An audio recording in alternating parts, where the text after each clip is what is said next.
Everyone, my name is Alicia Jackson, licensed professional counselor, and welcome to my channel. Today we are reviewing Married at First Sight Season 16, Episode 12.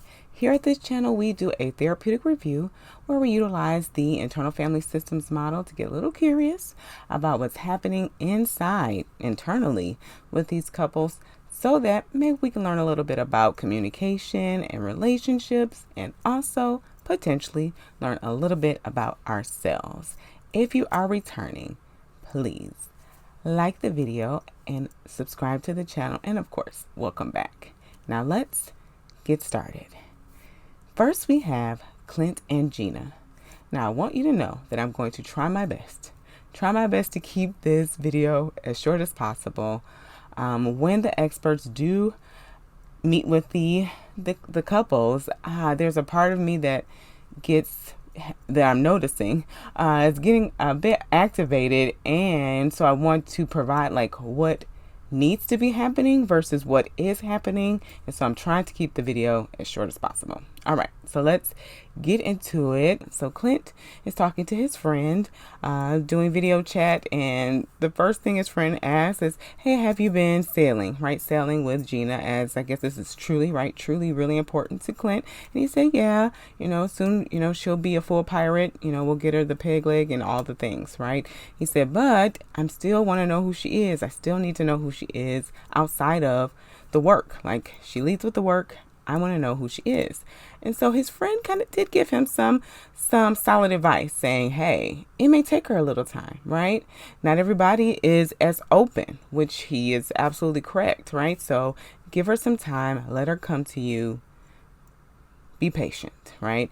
I hear that one, and I'm seeing too that Clint's like, I got your patience, but this thing is 2 months. Like, this is 2 months. And I think that's always a factor in all of these relationships that come on this show, that we have 8 weeks to make this work. And so they are meeting with Dr. Pepper, right? And they're saying, hey, things are going well. Me and Gina have spent a lot of time together. She came into my room. We're spending time with the dog. And Gina said, notice the dog has to be present because Clint is very fond of Hank. We're aware. And Gina said, yeah, we're spending a lot of time and we're having fun. And Dr. Pepper said, yeah, fun. Okay, great. But we need more than fun to build this relationship. So tell me about this intimacy. Tell me about this sharing. Where are you guys with this? And so Clint's saying, yeah, that's the rub of it, right? I'm open. I'm really open. Gina isn't. And I really want to get to the crust, right? He keeps using the word crust of it all. I want to get to what's happening internally with Gina. I want to know all of her. And Gina, her face. I don't know if you saw her facial expression, but there was a facial expression that came out. And so there was this part of her, right, it's very cringy about being vulnerable, right? And so she said, so I was raised by my mom, and so I'm more comfortable being vulnerable with women, right? Women in the salon, I can share, I have no problem. But when it comes to men, there's some uncomfortability there. That's valid. I would have wanted Dr. Pepper just to explore that a little bit, right? Explore that a little bit more. I don't know how long these sessions are, and at the same time, getting curious about that. What is it that makes her uncomfortable? We know, yes, her father was not present in her life as much as, he should have been, obviously. And at the same time, okay, Gina, let's get a little curious about what's happening. What do you feel, right? What do you feel when you do try to share, right, with Clint? What's happening for you internally? Are there any thoughts, feelings that are coming up, or is there a part of you that's saying, hey, don't trust him, he's a man, right? Because sometimes if you've had a lot of bad experiences, our brain will kind of generalize, like, hey, we're noticing that everybody who wears red shoes is not okay, right? I'm using that as an example, but that's what our brain will do to protect us, right? So just getting curious about that. One of the things that definitely was nagging me with Dr. Pepper is that it just doesn't seem like she's trauma informed, or knows how trauma impacts the brain to know how it shows up in relationships, right? We're talking about vulnerability and intimacy. Well, if we have protectors up, right? Gina has a protector that's saying men aren't safe, right? And so that protector is going to come up when she's engaging with a man. And so what does Gina need, right, in order to feel comfortable? Now, Dr. Pepper did ask that, and Gina stated, well, hey, if he just maybe asks specific questions, because he doesn't really ask questions. And she felt that potentially what they're both doing is shying away from the difficult stuff, because at the honeymoon, when they came in hot, it got fiery in the wrong way.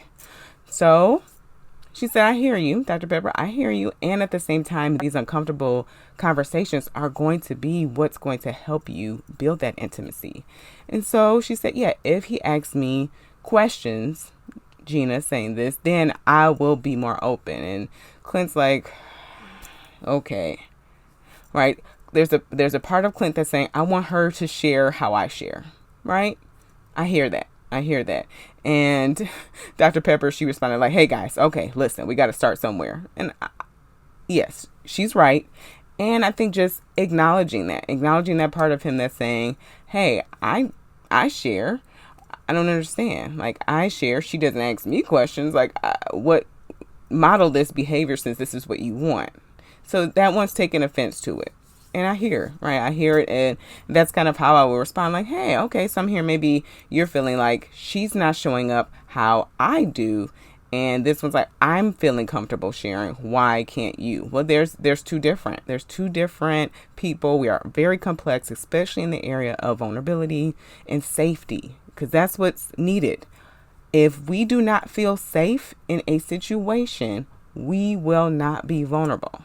If we do not feel safe in a situation, we will not be vulnerable. Our protectors will come up to make sure that we aren't hurt, especially if we experience hurt and disappointment in the past. And so we get to this, right? We get to this with this jar of questions, this exercise. I wish they did have, some better questions, but here we are. And so the first question was, like, do you feel like you are able to ask for help, or do you avoid asking for help? And Gina said 100% I do. She said, my toxic trait is not delegating, like failure to delegate. I don't do it. I take on everything. So we're hearing like she has this part of her that is very hyper independent, which makes a lot of sense being a product of a single parent. And she has a part that fears being financially unstable because of that. So that's why, right? That's why she's focusing on the business. This part of her saying, hey, we need this in order to feel safe. Whether she knows it or not, whether she's aware of it or not, that's what's happening internally, right? And so, versely for Clint, right? He's saying, well, okay, yeah, I'll ask for help, but yeah, I do like to do things on my own, but I know when to ask for help.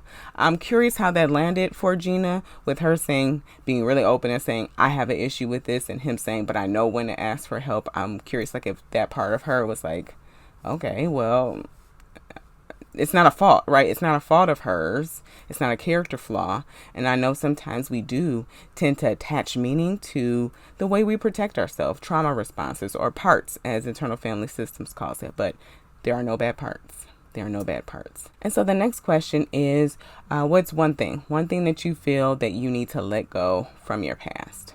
And so Gina said, I feel like what I need to let go of is the fear of, just abandonment and rejection. Like my father was not showing up for me how he was supposed to. And my parents got divorced very, very early on in my life.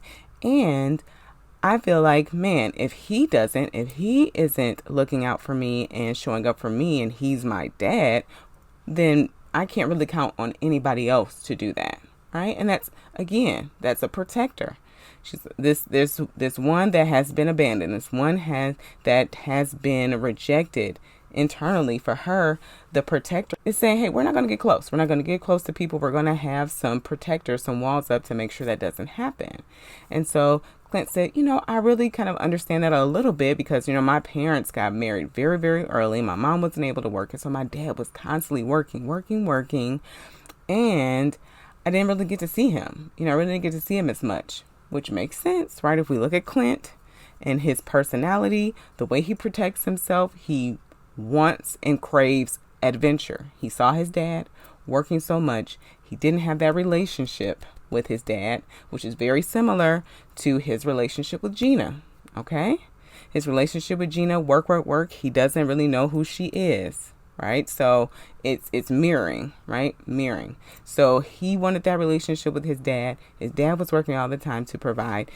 Clint has a part of him that is yearning for adventure and fun. He lives life fun first. Work will do that. Got to pay the bills, but fun is what we want. Fun is what we need. Relationship connection and authenticity is what he leads with, right? That makes sense in regards to his experiences of his father working so much and him wanting to, hey, pull Gina out that salon and for them to have adventure together. The next question was, what is your biggest insecurity? And so for Gina, she said, my biggest insecurity is financial instability. Like, that's why I work so much. I work so much because I don't want things to fall by the wayside. So I make sure I'm constantly working to make sure that happens. So she feels safe. Scarcity is a real thing. You know, we've seen this in seasons prior with Stasha, with Noi, right? People who have experienced humble beginnings. And so because of that, they pride themselves. They need the safety. They yearn for the safety. They try to get it early and they want to make sure, right, that they don't have to experience that ever again. Okay. And so then we have Clint who's saying, I just want to be able to have the things that I want in life. I have a part of me that fears that won't happen. I want to have children. I want to have a family. And so Gina said, 40 is still young. And so she said that with him. But in the confessional, she said, well, I'm glad that me and Clint are on the same page. But she said it does depend on the person. So it sounds like a part of her is still, right, still scoping him out to see if he is her person, right? And of course, in true Clint fashion, the last question was, hey, are there some things that you've been waiting to share, but you've been holding back because you want to, wait on the right time or the more time of us being together? He said, okay, it's going to be hard to let you know, but I've changed Hank's name legally. Okay. And so they chuckle, of course.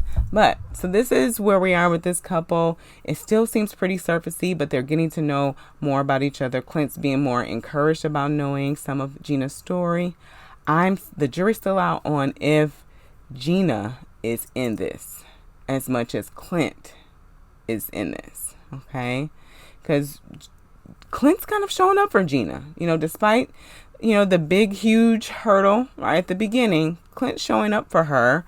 And I don't know if that part of her is still there, that, it's hurt by what he said. He also, when he was talking about like, hey, Gina needs to show, she needs to model what she's telling me to do by asking specific questions when it comes to vulnerability and sharing.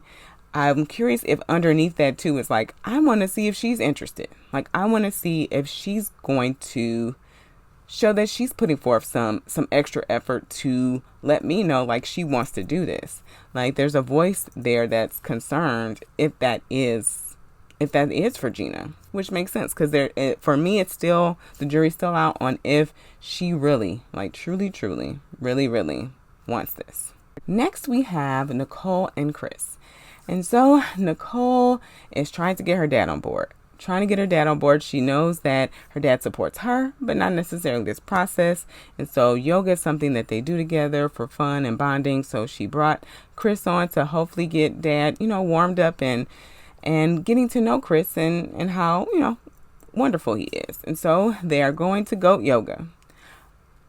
If you like it, I love it. So they're going to goat yoga, and it seems like they're having a great time, right? And so Chris is asking, hey, so tell me a little bit about Nicole, her upbringing, being her dad, and how things went for her as a kid. And so he stated, around 18 after the divorce, and, they still maintain closeness, just to make sure that they felt like a family. But after 18 or so, Nicole became very, very resistant to a relationship with her dad. Didn't really want to hang around him, would ditch him oftentimes. And he's seen that, now she's grown over time. In your 20s, that's what you do. And so he's seen that she has grown. And so Chris is saying, okay, well, what do you feel have been some areas like that have been big changes? Like, where did you see the changes? And what I feel like Chris was asking in that moment is like, okay, how did she go from being this kind of angsty teenager into this person, right? This person that has grown over time. Like, what caused that to happen? He wants to, there's like some reassurance to know, like, hey, is that person still with us, that part of her? And yes, Chris, that person's still there. It may not be in the driver's seat, but that part of her is still there. And her dad said, she's really, now I see a lot of improvement. I see a whole lot of improvement. So you really didn't answer Chris's question, even though Chris didn't really ask that question directly, right? And so Nicole said, Dad, have you ever seen me this happy before? And there's something under there of saying like, hey, Chris is making me happy, like Chris, because I'm happy. And he said, I see that you're content and that this is a new level of contentment that you've experienced in your life. And so that's making you happy, right? So he's coming in kind of leveling it out, right? Because what it seems like, even for both of them, there's a part of them that's looking through this relationship through some rose-colored glasses, some really just high expectations there from both of them, because they're really soothing. They're really soothing each other's wounds, right? As we'll talk about a little bit later. But they are soothing each other's wounds as they're sharing their war stories. And while that's great, also, that may not always continue to be throughout the relationship. Chris may come home and be completely upset about something Nicole has done, or vice versa. And so that expectation for them to always soothe each other's wounds, that may not be realistic in that moment, right? So they need to also know how to be there for themselves. In his confessional, Dad did say that, I know he is her husband and he is my son-in-law. He said soon the quotes will go away, but he did give Chris the permission to call him Dad. So he said that he sees that they both genuinely care about each other, and it definitely shows that they do. And so Dad's giving him a preliminary stamp of approval.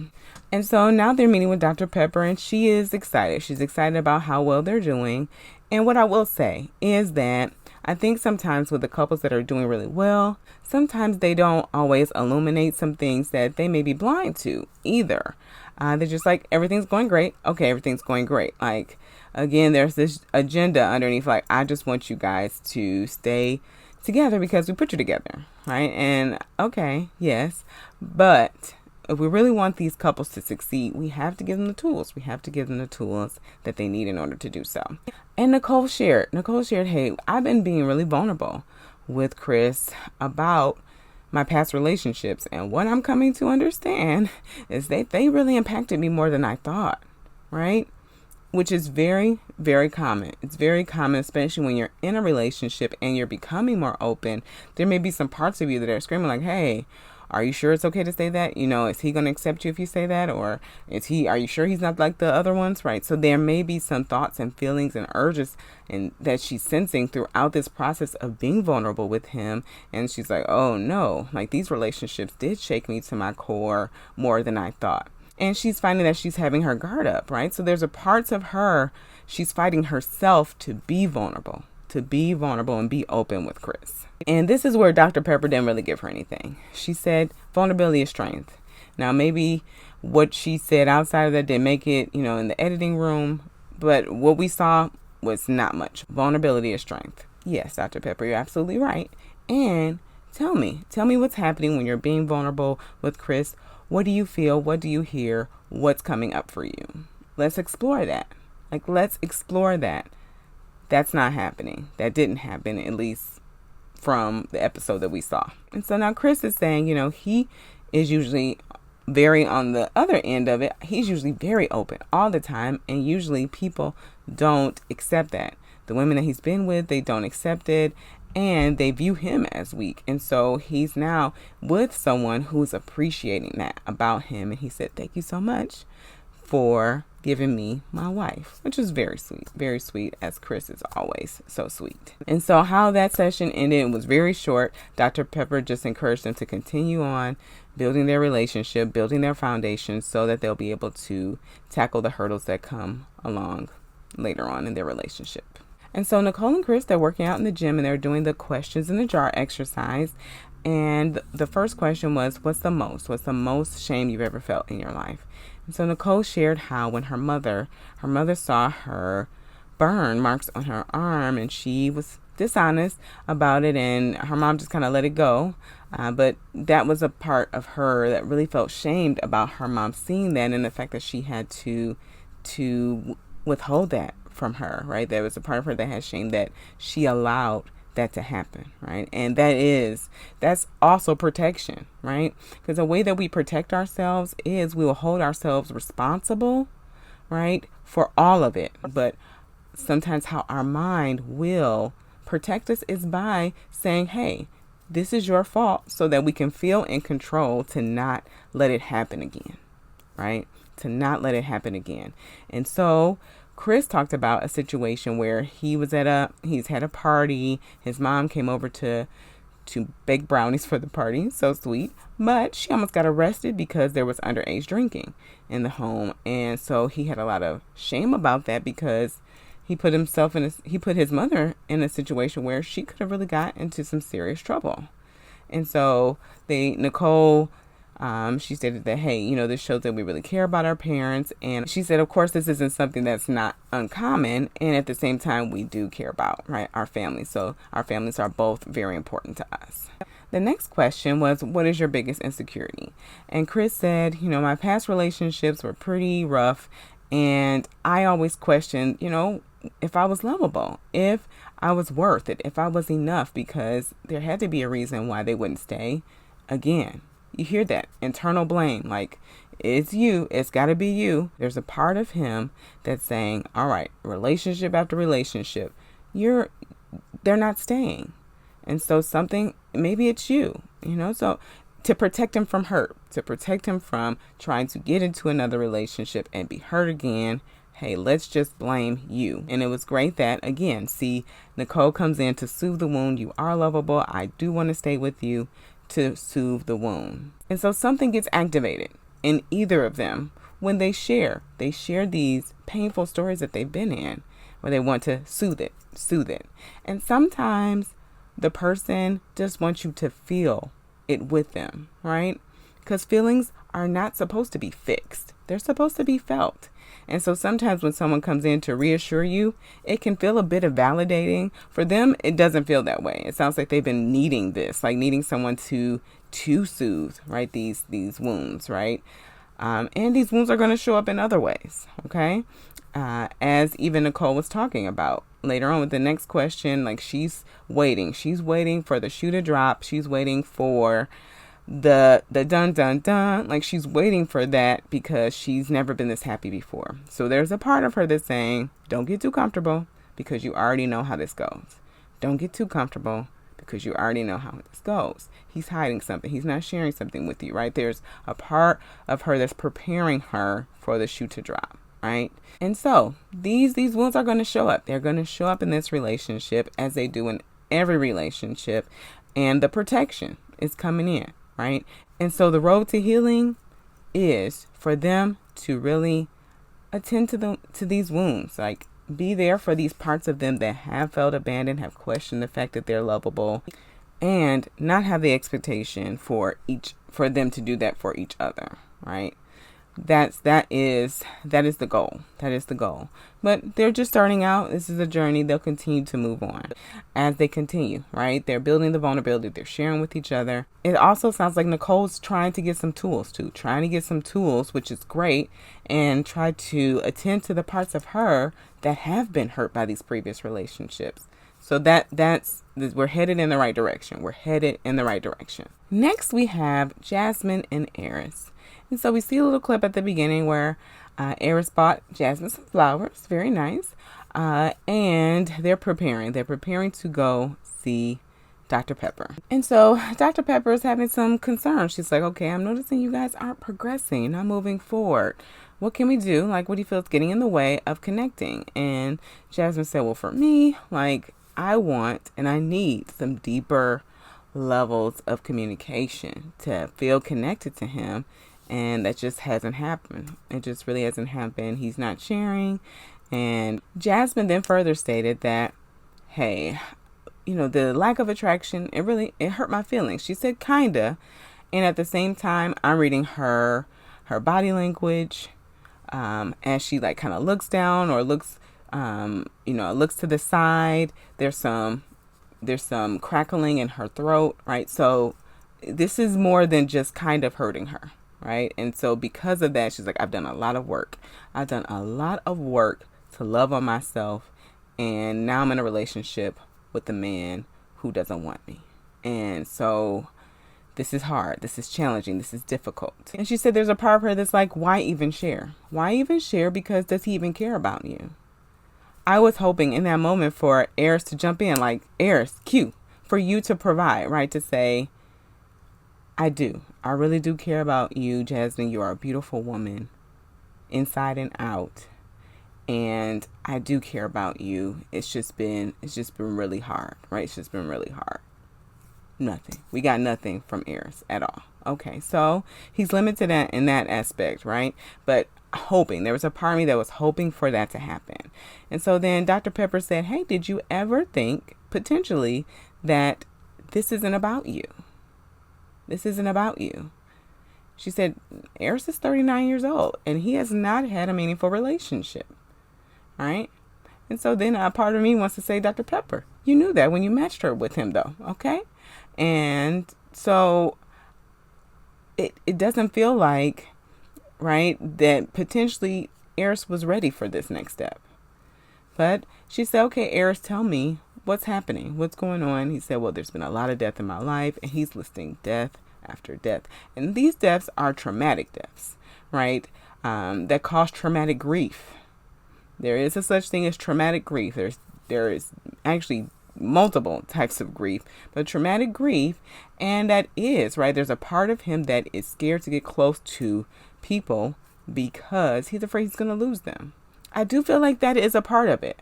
I do feel like also that there are some areas where he wants Jasmine just to be different. He wants her to be different, right? Because they're two completely different lifestyles. I've been saying this, I think, even from the beginning. She has been raised in the church. Her father is a minister. There's just a type of upbringing that she's had, and it's completely different.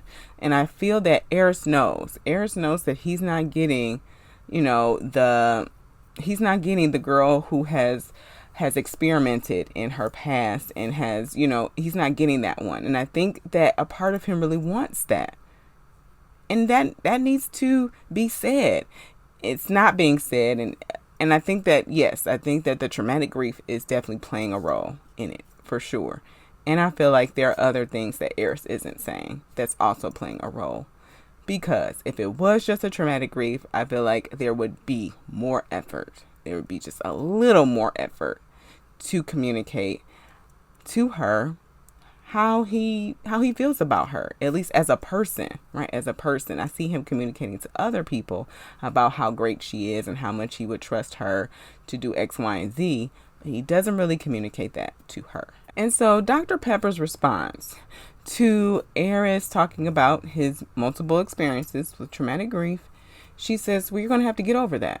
I'm like, what did you just say? When I started doing these reviews, I had a part of me that's like, I'm not going to critique the experts. They're human beings. They're doing the best they can. And I still have a part of me that feels that way. I just feel that also potentially Dr. Pepper just doesn't understand what she's saying when she's telling him to get over it, because that's not how our bodies, our brains respond to trauma. We just can't get over it, right? These parts of him are real, and they're going to show up in a situation where he's at threat. Right? We saw it with the ghosting. It showed up. He left, right? And it hasn't been in a serious relationship since he was 28 years old. Okay? So he's like, all right, I tried it. Oh, nope, not going to do it. Right? So that that protector is there. And there needs to be some work there, right? Okay, tell me what it's like when you try to build a connection with Jasmine. What has it been like when you tried to get close to people in the past? What's come up for you? How did you respond? What did you feel? What did you think? What did you sense? For even Aerys to get even more aware of how he's protecting himself from intimacy, from vulnerability, from abandonment, right? Because that's really what that is. And then Dr. Pepper tells Jasmine that she has a lot of work cut out for her. And I said, I actually disagree with that statement, Dr. Pepper. I feel like in the area of Jasmine deciding, what she wants to do in this relationship, because now we see her protectors are up, right? She's been hurt constantly about the subject of attraction constantly happening. As she said, she's worked so hard to love herself.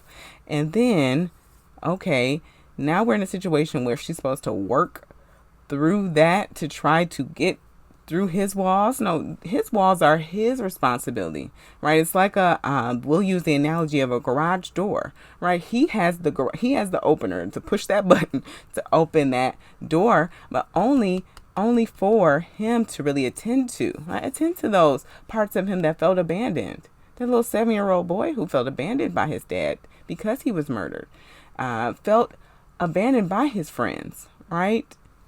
To attend to that, he has to attend to that, as Jasmine has to attend to the part of her who shuts down and doesn't talk, because she stated that, hey, my parents, we had a 2-parent home, everything was fine, everything was great, but I didn't see them work through conflict. If they had conflict, I didn't know about it. I didn't see how they communicated tough situations, so I don't have that as a skill. And it seems like potentially that how her family worked through things in her home was maybe by skirting around things and not saying anything. So that's what she saw, right? So that's also something that Jasmine's going to have to work through. She's got to work through her stuff. Aerys has got to work through his stuff, okay? But Dr. Pepper urged for both of them to try. She said, hey, you're mentoring these girls and you're telling them to speak up and use their voice. I need you to follow your own advice. And Aerys, I need you to be more open. And so they are doing the questions in the jar exercise when they get home, right? And so the first question, Aerys is asking these questions of like, hey, what do you need? What do you need in order to feel and to keep feeling safe in this relationship? And Jasmine is silent. She's silent. She said, I can't think of anything, right? And so we hear from the after party when she was there, she stated like, at this point, I'm frustrated, I'm hurt, so I'm protecting myself. Okay, that's what's happening, and then we feel it because this is not even. It doesn't even seem like Jasmine, who she really is present in this scene. Like this is a part of her that's coming and saying, no, we're not telling him nothing. We've been open. We've been open this whole time, right? We've been open this whole time, and we've been trying this whole time. And what has he been doing? He's been hurting our feelings this whole time, okay? And that's valid. That is valid, and potentially needs to be addressed. I feel like that was the missing piece that was not addressed in the session. Like, oh, that happened last time. That happened before. It's like, no, we need to talk about this, and potentially Aerys needs to say, yes, I was honest with you because I want you to know where I am, but I also want to acknowledge how that hurts your feelings. I really want to acknowledge your experience of me and how it hasn't been easy for you because you worked so hard to love yourself. That's also the missing puzzle piece that's happening, and why this part of her is showing up in this way. She's like, because you and Dr. Pepper just kind of glossed over the fact that I have been hurt for the last 5 weeks. And you want me to do the work to break down his barriers? No, I'm not doing any work, right? So that's what's happening in this moment. And then you see that Aerys isn't even answering these questions. He's like, oh, okay, next. And so then Aerys picks up another question. Okay, what would you like me to know about your upbringing? And she's like, didn't we tackle this already in the session? He said, okay, all right, another question. I said, okay, what's been the hardest thing, or the thing that you found was the hardest thing for you to forgive? And she's like, let me think. Well, you answer the question, right? So you hear that? And he said, okay, when his friend ended his life, he's like, man, I was really upset. I was really upset with him. There was a part of me that felt like he was being selfish because like his dad, or you hear this, right? His dad was really heartbroken. He saw himself in his friend's dad's eyes, right? And also the little 7-year-old who always wanted a dad, it's like, you have a dad. You have a dad and you left, right? And so he said it took him some time. It took him some time to realize that he obviously was hurting and there's a reason why he did what he did. And he's still really close with his friend's mother, and she even came to the wedding. And Jasmine gives him absolutely nothing, because I'm not saying that what she said or did was right, right? She's matching energy, which is another level of protection and can also lead into further hurt and damage in a relationship, right? She said, I poured my heart out to you in the session. You gave me nothing. Okay. You pour out your heart to me. Okay. Well, I can't really think of anything that was really that hard for me to forgive. Nothing. She gave him nothing. That was hard. I know that was hard for both of them. This whole situation is hard for her to not feel like her feelings have been acknowledged by Dr. Pepper or Aerys, and for Aerys to be like, I'm trying, and she's meeting me with nothing. There's a reason why, right? So he's trying to get some support. He reaches out to her mom, and mom is saying, hey, how are you doing with the dog? The dog ate a shoe. It's just, yeah, rough road. And, well, how are things going? And he said, well, I'm trying to pull. I'm sharing. She's giving me nothing. He said, well, she said, if Jasmine is showing you that she's not, if you're sensing that she's not opening up, it's because she's not, and you need to pull it out of her. I respectfully disagree, Mom. I think there needs to be a conversation about why. Tell me. Okay, because you said that you want us to have deeper conversations, and I made an attempt to. I felt that you didn't meet me, and so I want to know, like, tell me where you are, what's happening. Tell me, I want to know how you're really feeling in this situation. To open the floor for her to talk about what's really happening internally, the hurt and the anger. That's there. It's very much there for Jasmine. So we know she has this part of her that is not going to lean into conflict. It's going to be passive aggressive. This part of her is going to say the things without saying them, which is what she did in that question jar scenario. And then Jasmine's mom is also concerned about their decision day agreement, and she's like, well, what if something happened? Like, what if there's a spark and then you made that agreement and now, the opportunities, it's not going to happen. I think she doesn't really understand where Aerys is and Jasmine's experience of Aerys. It seems like maybe she's leaving that out, which is very much how Jasmine's showing up right in this show so far. And so that's why she has this concern. And at the same time, I think that the best thing to do would be for them to not be physically intimate, especially where they are now emotionally. I feel that would only do further damage, because it's obviously that both of them are not saying the things, right? They both have conflict avoidant parts and they both have parts of them that do want to, like, have the desire, want to be honest, right? We talked about this last week, but how it's showing up is silence and passive aggressiveness. And where both of those are present, hurt is inevitable. And we see it for both of them in this episode. Can they make it through this? I think a healing conversation that's open and honest can help. I do also feel that the fact that they've only met with the experts twice and it's been over 5 weeks is also a barrier to Aerys and Jasmine, but all of the couples making the progress they need. But here we are. Last, we have Shaquille and Kirsten. And so Shaquille and Kirsten are getting ready to talk to Dr. Pepper. Kirsten saying, man, I wish we would have had the experts when, we weren't not hearing each other. about, who's opening up, and Shaquille's frustrated because she's not opening up. She wants to spend more time with him. It seems like there's some missing fire, some miscommunication happening. And we really get to see and hear that once they have their session with Dr. Pepper, right? Because Dr. Pepper said, okay, all right, tell me what's going on. What's going on? Where's the intimacy level? Where's the sharing? What's happening? And Kirsten's saying, we need to have more communication. Like, we really need to have more communication.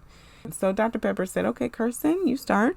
Tell Shaquille a little bit something about how your relationship or how your childhood is impacting, like how you're showing up in this relationship. So she talked about how her parents broke up at when she was very young, and how she really didn't deal with those feelings. She built up a wall and she concealed them, and she self-soothed. She handled those feelings all by herself. And it felt like she felt really alone in it. And also, like, a part of her felt like that was the way to do it. And I don't know, right, if her parents had the conversations or checked in with her to say, how is all of this affecting you? We're here for you to talk about these things. It doesn't seem like that was something that Kirsten was given, right? So there's a part of her that feels like that's the way to work through your feelings, okay? And Shaquille stated, for me, my mom, she worked a lot, and so I really didn't feel her presence in the home. I felt alone, right? Which is why the thing that is most meaningful for him in this the reason why Shaquille even signed up for this was to have somebody there with him when he got home. You hear that? Okay. So he didn't feel mom's presence in the home. His dad was not in his life, and he found him when he was like 17, and there was some shame about, like, hey, like, I've been here, I exist, like, what's happening, what's going on there, right? So they're hearing each other's stories where they've experienced some past hurts and the pain, and how it has impacted how they're showing up in this relationship.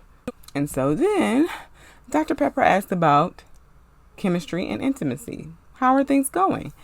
And Shaquille said, well, you answer, because last time I thought we were doing good. You said we're doing bad. So you answer. And so Kirsten's like, and Shaquille said, we're doing better. We're doing better. And Dr. Pepper gave a little chuckle, and she said, okay, tell me a little bit more about that. And so Shaquille said, I'm doing the forehead kisses because she didn't want me to touch her. She didn't want me to kiss her. So I'm giving her the forehead kisses as a way to build that connection. And he said, these last couple weeks have been a little rough. It's been a little rough for me with work. My mind hasn't been in the right place. And so there was a couple days I didn't kiss her. And she texted me like, hey, I need my kisses, And so she is giving him, right? She's giving him the door. She's leaving it open, shout out to Bruno Mars. She's leaving that door open for him to initiate the touch. She wants that. She wants him to initiate it. And also, again, kind of the same thing with Jasmine. There needs to be an acknowledgement. Because even Dr. Pepper said, well, you may be still hurt because she wasn't attracted to you and she didn't want you to touch her at the beginning. You got to push that aside. We're in the now. There needs to be a conversation, an acknowledgement of that. There does. Because that's potentially what I'm feeling. That his mind wasn't in the right place. He was upset. He's upset and hurt, right? Because of that. And so Dr. Pepper's saying, hey, Kirsten's asking for you to be her husband and to go in. He said, okay, all right, I know what I need to do. And so Kirsten and Shaquille, they're eating dinner together, and Kirsten's trying to do some branding for her real estate business. She said she needs a logo, and she's like, oh, I need a website. And she said, I'm just going to invoice you, okay? Because I got a lot of stuff I need you to do. And he said, you think I'm going to charge you? And she said, well, I could pay you in other ways. It's like I don't know if Shaquille picked up on that or not, what was happening. Or I don't know if he was trying to block it because he was like protecting himself. Or like, does she mean that? I don't know. But it seemed like in that moment, he didn't really understand what she was saying. But I give it to Shaquille. Next thing we see paint. We see some body paint. He's engaging. There's some flirting. It's kind of, they're missing each other a little bit, but it's happening. It's happening and it's working for them, right? It's working for them. And there's some whipped cream. There's some strawberries. There's some kisses.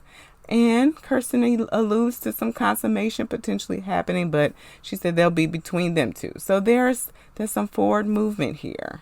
And so a part of me feels a little relieved because I'm like, okay, potentially she does like Shaquille, right? Potentially there's still a part of me that's like, is this for show? Is this for the cameras? Is this performative? We don't know. We don't know the true Kirsten, the real Kirsten, to know what's happening for her internally. And at the same time, this is showing, this is promising, at least for them. So kudos to them for moving in the right direction. I know that the mass production producers are not probably going to see my little old video and my little old channel. I also just wish that they have more sessions, at least if they're going to have the experts come in and do their moments right on camera, to at least have some behind the scenes sessions. And we get like some glimpses of it, like maybe in couples cam. Like I think that would be a nice couples cam show to show what's happening in these sessions and the work that they're doing to really help these couples. But you let me know. You let me know what you think about these 4 remaining couples. The preview shows some pretty interesting things, but you know how they are with editing the preview. So I'm not giving any meaning or attaching any meaning to any of this until we see it and hear about it from them. Okay? But you let me know your thoughts about these couples in the comments. If you're still with us, please like the video, subscribe to the channel, and as always, be cool, be calm, be centered.